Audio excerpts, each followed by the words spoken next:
our team overall. I just think that we all have to play better, and we will. I know coming out, game 3.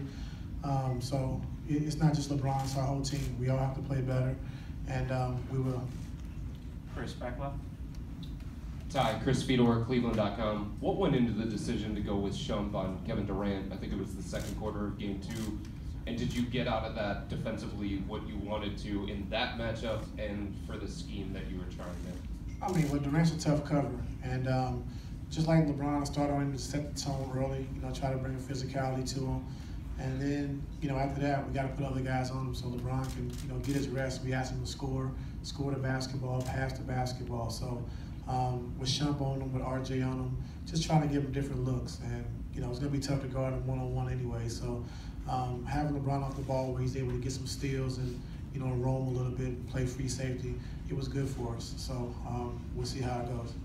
To follow up on that, you've talked about how much you like Shump because he can guard 1s, 2s, and 3s, and you've used him a lot against opposing point guards throughout. Are you comfortable in that kind of matchup with that kind of scorer in Durant? Yes. Scott, right here. Coach Scott Sargent, WFNY. So much is being made about pace. 1, is that being overblown? And 2, how much of it is execution within your current pace that you're kind of deploying from a game plan standpoint? Oh, we have to play fast. That's our game. And you saw early in the first half when LeBron's able to attack and get downhill with the floor open, that's when we're at our best. If they help, kicking it out for 3. So we want to play with a pace, but to play with pace, you got to get stops. So when we get stops, we want to get out and run. We want to play with pace, and we want to attack early. Michael, right here. Hey, Ty. Yeah, Michael Grange from Sportsnet in Toronto. This time last year, Tristan was a big part of your success, or what ended up being your success in the finals. What do you need from him to turn this series around? It's not anything Tristan isn't doing. I just think against his team, you have to score the basketball, and they're doing a good job of helping off of him and roaming and getting back. But Tristan hasn't played bad. It's just he hasn't got a lot of minutes, and I think to beat this team, you have to score the basketball. So we've thrown some offensive units on the floor, and we've been productive with that. So not anything that Tristan hasn't done. It's just that to beat this team, I think you got to score the basketball. Ty, Terry Pluto from the Plain Dealer. You mentioned before about playing with pace, the extra game. Of course, they are so good playing with pace also. So how do you, how do you keep control so that they don't get those 10, 15-point runs, that kind of thing? We just have to take care of the basketball. I think, taking good shots when we're playing with pace and not turning the basketball over, letting them get out of transition.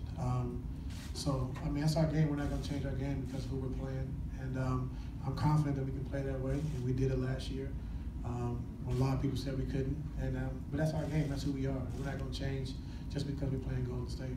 You mentioned, so you think basically when it's gotten away, it's when you just started kicking the ball around, turning it over is really some timely turnovers. Some timely turnovers and taking some bad shots. I think we got to play our game and play with pace, but we can't get in a hurry. We can't take bad shots. We can't turn the basketball over. And in that first half, when you saw when we was playing with pace, getting downhill, LeBron getting into the paint, getting layups and dunks, that's how we got to play. If it's not there, kicking it out for 3s. If it's not a good shot, then run our offense. So just got to do a better job of taking care of the basketball when we're playing fast and also taking good shots. Joe, standing back left.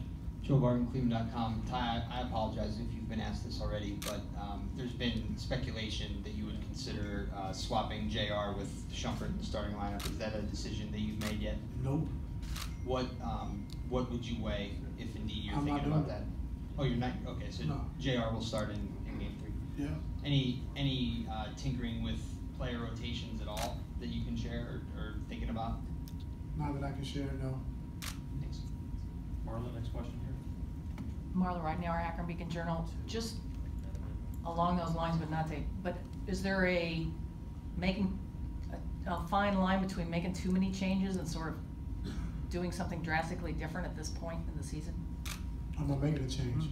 I'm just But I was even thinking more along the lines of strategy or game plan decisions. Do you want to stick with what got you here? As far as what? Well, I guess I don't understand. Well, I guess I'm just thinking about maybe the rotations or different combinations of guys or that kind of thing that maybe you haven't used very much? No, not really. Dave on the left side. Hi, Dave McMenamin, ESPN. You guys, I think you're 21 for 60 from three for the first two games, and you shot close to 40 as a team during the regular season. Are you comfortable with the looks? What could you do better, do you think, to get that percentage up in game 3? Yeah, we have to make some shots, but also they're closing out hard to us, so we got to be able to read when we have a shot or we have a chance to attack the basket. So, driving closeouts is, one of their weaknesses. So we got to do a better job of shooting a three, but if it's not open, driving the closeouts and then making an extra pass or finishing at the rim. Chris, last question in the back left. Ty, your three-point defense is something that you focused on a lot. In the first two games, the Warriors have gotten 32 wide-open threes. What hasn't worked for you guys on the defensive end to make sure that you keep them from getting those open looks? Some has to do with transition, turning the basketball over, trying to get back in transition. A lot of it just being aware, staying alert. With this team, you can't relax at all. If you relax, they make you pay. And they made some tough shots, but that's what they do. They make shots behind 3 or 4 feet behind the three-point line, and they're capable of doing that. But we got to do a better job of just staying locked into these guys, being physical, staying on their bodies, and then we can do a better job with the three-point shot. Thank you.